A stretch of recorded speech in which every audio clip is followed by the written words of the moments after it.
L'Europe à la sortie de la Première Guerre mondiale. Le 11 novembre 1918 marque la fin d'un conflit de 4 années qui a impliqué 72 pays. Ce conflit, principalement localisé en Europe de l'Ouest, a nécessité un investissement total des sociétés dans l'effort de guerre. Ainsi, la fin de la guerre provoque d'importants bouleversements sociaux, politiques et économiques en Europe. L'Europe entre dans une nouvelle période, celle de l'entre-deux-guerres.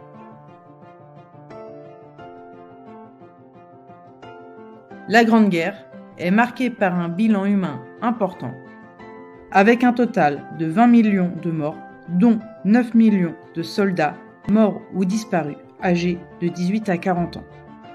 Cette situation provoque un déficit démographique en Europe, c'est-à-dire une baisse de la population.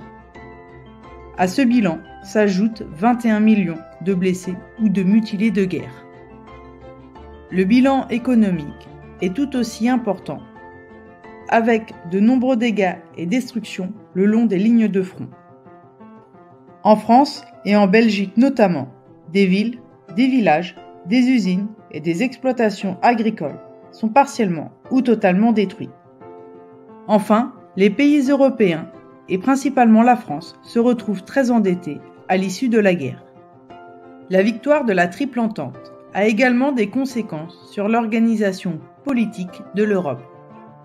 Notamment, les différents traités de paix visent à fonder une nouvelle Europe par la création de nouveaux pays démocratiques comme la Pologne, la Hongrie ou encore la Yougoslavie, et par la disparition des empires allemands et austro-hongrois. Ces traités de paix sont toutefois mal acceptés, notamment l'Allemagne qui dénonce un diktat.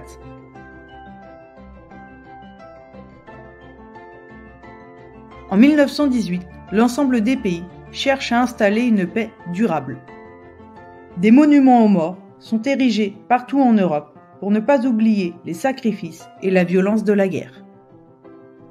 Dès 1918, le président des États-Unis, Woodrow Wilson, lance le projet de la SDN, c'est-à-dire de la Société des Nations, qui vise à promouvoir la paix et la coopération entre les pays.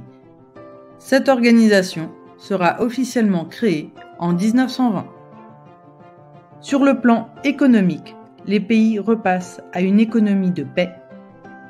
Les soldats sont démobilisés et retrouvent quand cela est possible leur métier.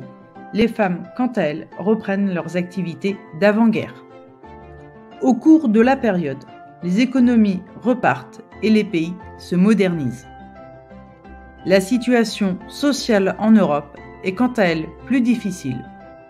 Les ouvriers et les classes populaires sont les premières victimes de l'inflation, c'est-à-dire de la hausse des prix. À cela s'ajoutent d'importantes inégalités au sein des sociétés. Dès 1919, d'importantes grèves et mouvements de protestation apparaissent en Europe. Les ouvriers, les classes populaires et les classes moyennes veulent du changement et plus de droits sociaux. C'est dans ce contexte et pour répondre à cette volonté de changement que de nouveaux groupes et idées politiques apparaissent et se développent. C'est à partir de 1929 que ces changements s'accélèrent suite à une grave crise économique qui va mettre à mal les démocraties européennes. Ce qu'il faut retenir de cette introduction. En 1918, les sociétés sortent fragilisées de la guerre par les nombreuses pertes humaines, l'endettement, les destructions et la création de nouveaux États. Toutefois, et dans une volonté de paix, les différents pays européens parviennent à se reconstruire et à se relever dès 1919.